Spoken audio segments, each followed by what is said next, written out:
साथियों,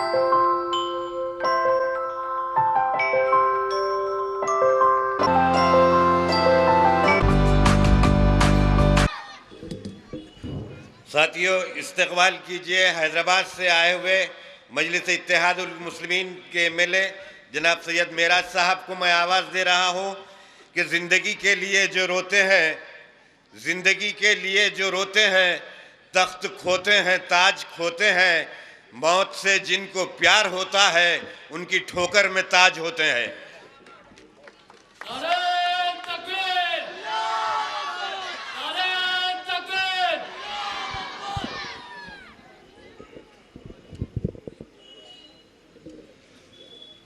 अस्सलाम वालेकुम।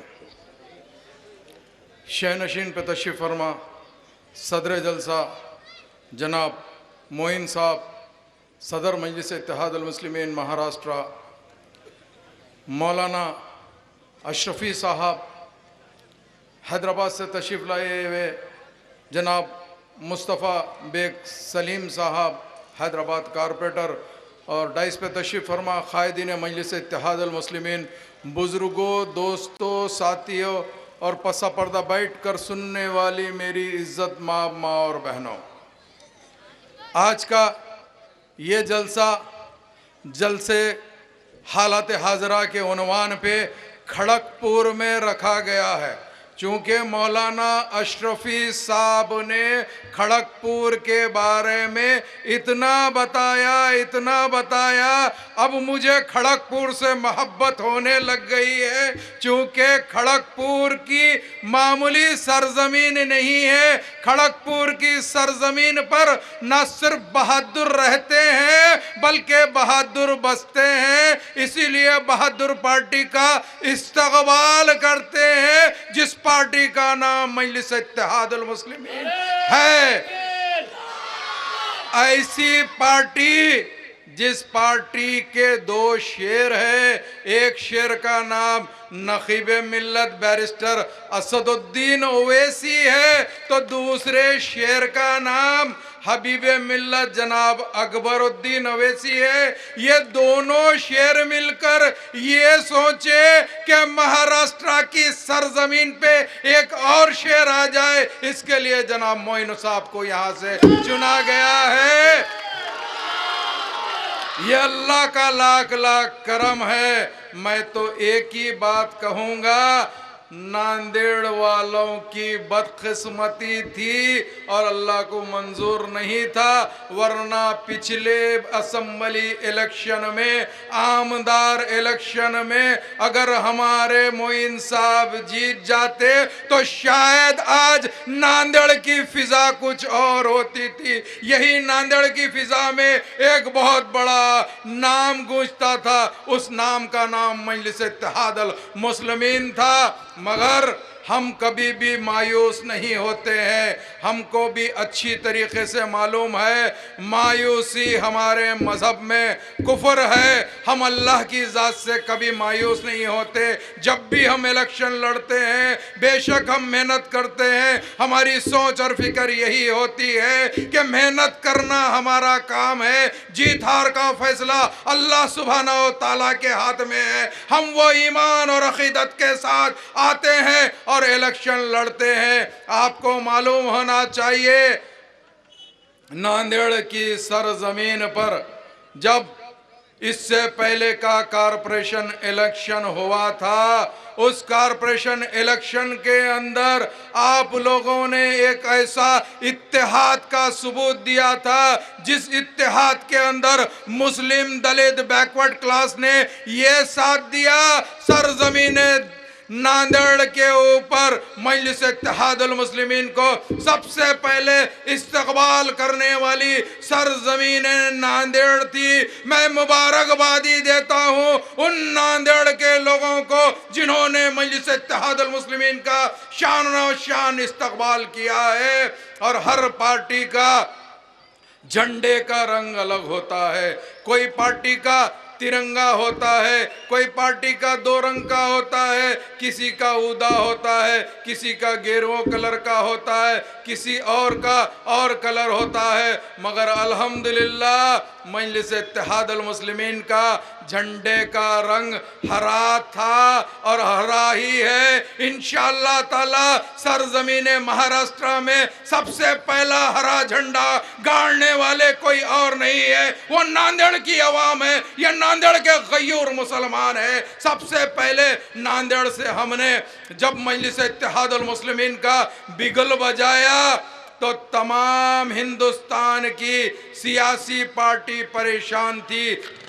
सारे के सारे ये सोच रहे थे कि आखिर नांदेड़ में ऐसी क्या बात है जो मजलिस इत्तेहादुल मुस्लिमीन को इतना दिलो जान से चाहने लगे हैं। तो उसमें ये पता चला नांदेड़ का और मजलिस इत्तेहादुल मुस्लिमीन का तालमेल एक ज़माने से जुड़ा हुआ है।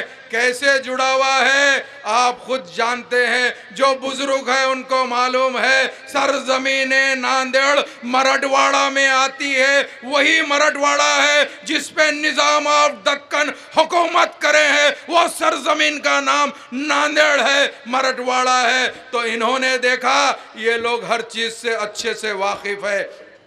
आप जानते हैं हैदराबाद और मराठवाड़ा का ताल्लुक बहुत गहरा रहा है।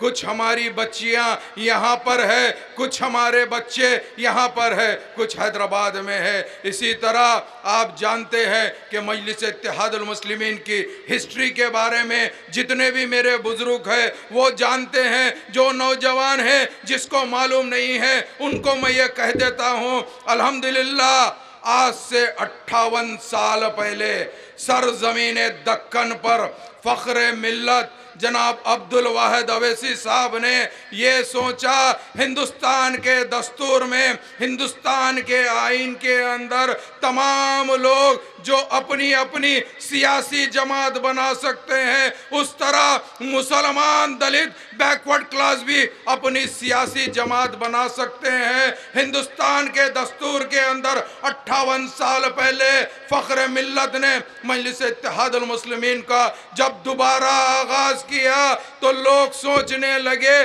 कि आखिर इनको क्या जरूरत है अपनी पार्टी बनाने के लिए। तो हम इनसे कहते हैं यादव अपनी पार्टी बना सकता है, मराठा अपनी पार्टी बना सकता है, तो क्या मजलिस इत्तेहादुल मुस्लिमीन एक सेकुलर पार्टी मुसलमान दलित और बिछड़े हुए तबके के साथ क्यों नहीं बना सकती। मगर ऐसे टाइम पे मजलिस इत्तेहादुल मुस्लिमीन का आगाज़ हुआ, वो टाइम पे लोग सोच रहे थे कि आखिर मजलिस आएगी तो क्या होगा। तो लोग कहने लगे कि मजलिस आ जाएगी तो ये हो जाएगा वो हो जाएगा। मगर अल्हम्दुलिल्लाह शहर हैदराबाद में मजलिस इत्तेहादुल मुस्लिमीन ने अपनी सियासी ज़िंदगी का जैसे ही आगाज़ किया तो सारे के सारे लोग परेशान थे। ख़ास तौर से ये कांग्रेस वाले ये सोच रहे थे कि भाई हम हैं तो तुम्हारी क्या ज़रूरत है। ये लोग अपने आप को सेकुलर कहते हैं। तो मैं इनसे कह देता हूँ, अगर तुम्हारा सेकुलर होता तो आज हमारी ये हालत कैसे होती थी। अगर तुम्हारा सेकुलरिज्म अगर हमारे लिए रहता तो आज हमको यहाँ आने की जरूरत नहीं पड़ती थी। चूंकि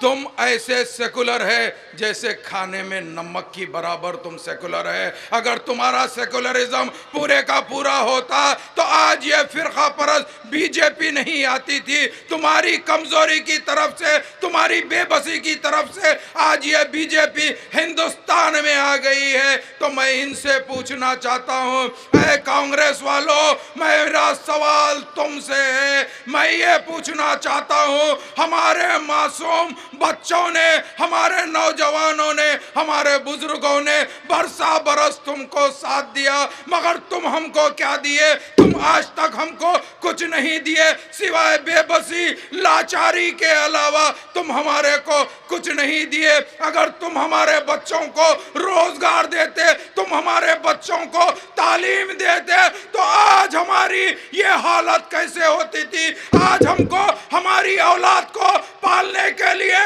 ठेला बंडी ढकलना पड़ता है। आज हमारी औलाद को पालने के लिए हमको खेतों में काम करना पड़ता है। आज हमारी औलाद को पालने के लिए हमको दर दर भटकना पड़ता है। तो मैं ये कांग्रेस वालों से, ये एनसीपी वालों से ये पूछना चाहता हूं, आखिर तुमने हमारे साथ ऐसा क्या इंसाफ किया, ये बता दो तो हम तुमको कहेंगे कि बेशक तुम हमारा साथ दिए थे। ऐ कांग्रेस वालों, एनसीपी वालों, तुमने हमारा साथ नहीं दिया।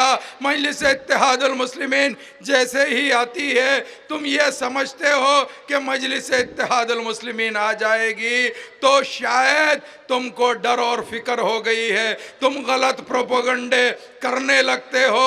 तो मैं इनसे ये सवाल करना चाहता हूँ, ऐसो कॉल्ड सेकुलर जमातों, मैं तुमसे एक सवाल करना चाहता हूँ। तुम अगर फर्ज करिए किसी तरह गलत प्रोपेगेंडा करके तुम ये कह रहे हो कि मजलिस आ जाएगी तो बीजेपी या सेना जीत जाएगी, तो मैं इनसे कहना चाहता हूँ कि भाई मजलिस इत्तेहादुल मुस्लिमीन कहीं से भी पार्लियामेंट इलेक्शन नहीं लड़ी थी, तो ये बीजेपी आखिर कैसे आ गई है। ये धोखा देना छोड़ दो। 2014 के अंदर मजलिस इत्तेहादुल मुस्लिमीन अपना कदम नांदेड़, अपना कदम महाराष्ट्र में जमाई तो ये लोग प्रोपेगेंडा कर रहे थे। मैं इनसे पूछना चाहता हूं, अगर हम इनके प्रोपेगेंडे की तरफ से इलेक्शन नहीं लड़ते तो आज हमारे 2 आमदार हमारे महाराष्ट्र की असेंबली में कैसे जाते थे। मैं इनसे सवाल करना चाहता हूं, मैं इनसे सवाल पूछना चाहता हूं। आज फर्ज करिए कोई भी ऐसा मसला आता है तो सरजमीन औरंगाबाद में एक बड़ा एहतजाज होता है। वो एहतजाज इसीलिए होता है ताकि मजलिस का वहां पर आमदार मौजूद है, मगर इनको ये बात हरगिज पसंद नहीं है। इसीलिए पसंद नहीं है, ये लोग समझते हैं मजलिस अगर आ जाएगी तो मजलूम मुसलमान दलितों का हक मांगेगी। बेशक हमको हमारा हक चाहिए, चूंकि हम भी उसी हिंदुस्तान के शहरी है जिस हिंदुस्तान में तुम रहते हो।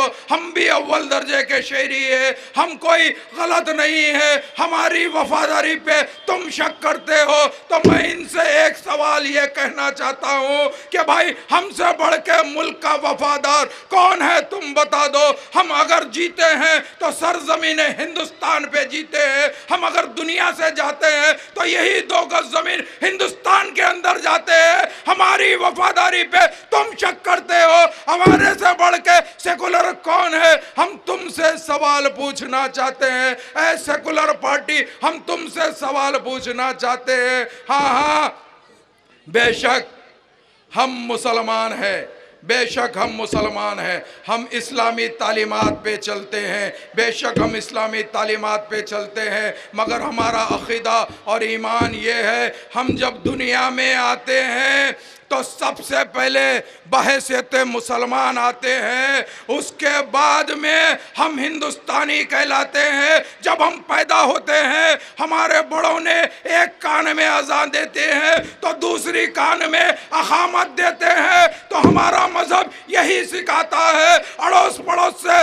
मोहब्बत के साथ रहो, तमाम लोगों से मोहब्बत के साथ रहो। हम सबसे पहले मुसलमान हैं, उसके बाद हम हिंदुस्तानी हैं। हमारे मजहब के अंदर सबसे पहले अपने मजहब से प्यार करो, उसके बाद अपने वतन से प्यार करो। हमसे बढ़ के हम वतन का अजीज कौन है, ये हम उनसे पूछना चाहते हैं, मगर ये लोग को हरगिज पसंद इसीलिए नहीं आता। ये लोग हमारे वोटों को लेते हैं और हमारी जिंदगी के साथ मजाक करते हैं। इनका मकसद तो यही होता है कि किधर से भी मुसलमानों को भटका दिया जाए। मगर अब वो वक्त आ गया है, तमाम मुसलमान समझ चुके हैं, चूँकि महाराष्ट्र की सरजमीन वालों को पूरे का पूरा यकीन है मजलिस इत्तेहाद अल मुस्लिमीन जब आएगी तो आपकी नुमाइंदगी कैसे करती है वो आप बखूबी जानते हैं। चूँकि आज सोशल मीडिया का दौर है, आप हैदराबाद के अंदर देखते हैं, चाहे वो तेलंगाना की असम्बली हो या पहले आंध्रा की असम्बली थी, जब भी ठहर के अकबरुद्दीन अवैसी साहब कोई तकरीर असम्बली में करते हैं तो यह फ़िरक़ा परस्तों की पैंट गीली हो जाती है, उसका नाम अकबरुद्दीन अवैसी है। तो ये क़यादत मजलिस इत्तेहाद अल मुस्लिमीन की है। हम हमारा हक़ लेते हैं, हमारा तरीक़ा कुछ और होता है। हम सबसे पहले रिक्वेस्ट करते हैं, अगर सुन लिया ठीक है, नहीं सुन लिया तो गिरेबान पकड़ कर हम हमारा हक़ मानते हैं। ये ताकत आपने दी है, मजलिस इत्तेहाद अल मुस्लिमीन को दी है, ये हमारी सोच और फिक्र है। मगर बदकिस्मती इस बात की है कि आज हिंदुस्तान के अंदर फ़िरक़ा परस्ती आम होते जा रही है।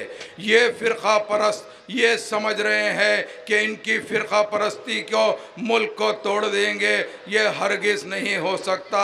चूँकि हम जानते हैं फ़िरक़ा परस्ती के अंदर मजलिस इत्तेहाद अल मुस्लिमीन डट के इन फ़िरक़ा परस्तों का मुकाबला करेगी।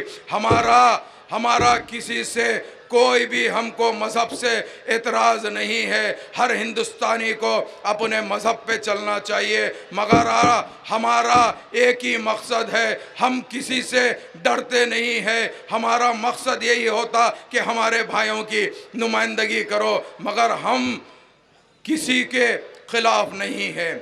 हम अगर ख़िलाफ़ है तो ये बीजेपी के ख़िलाफ़ है, आरएसएस के ख़िलाफ़ है, विश्व हिंदू परिषद के ख़िलाफ़ है, बजरंग दल के ख़िलाफ़ है, हम तमाम विश्व हिंदू परिषद के ख़िलाफ़ है, हिंदू वाणी के ख़िलाफ़ है। हम फ़िरक़ा परस्त ताकतों को आगे बढ़ने नहीं देते हैं, चूँकि मजलिस इत्तेहाद अल मुस्लिमीन फ़िरक़ा परस्त ताकत से डट कर मुकाबला करती है।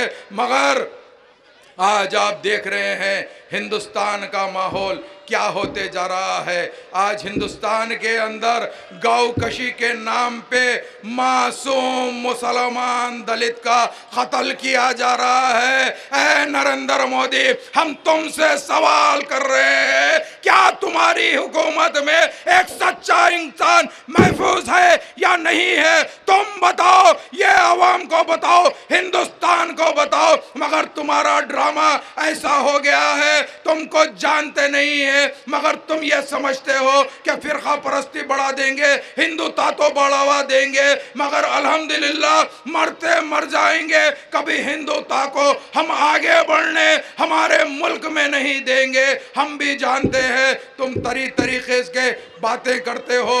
अगर फ़र्ज़ करिए तुम में कोई चीज़ गैरत होती, तुम आज जिस तरीक़े से हुकूमत कर रहे हो उस तरीक़े से तुम्हारी हुकूमत चलने वाले नहीं है। आज आने वाला टाइम आ चुका है। अब इंशाअल्लाह ताला नांदेड़ के अंदर 3 महीने में बलदिया का इलेक्शन होने जा रहा है।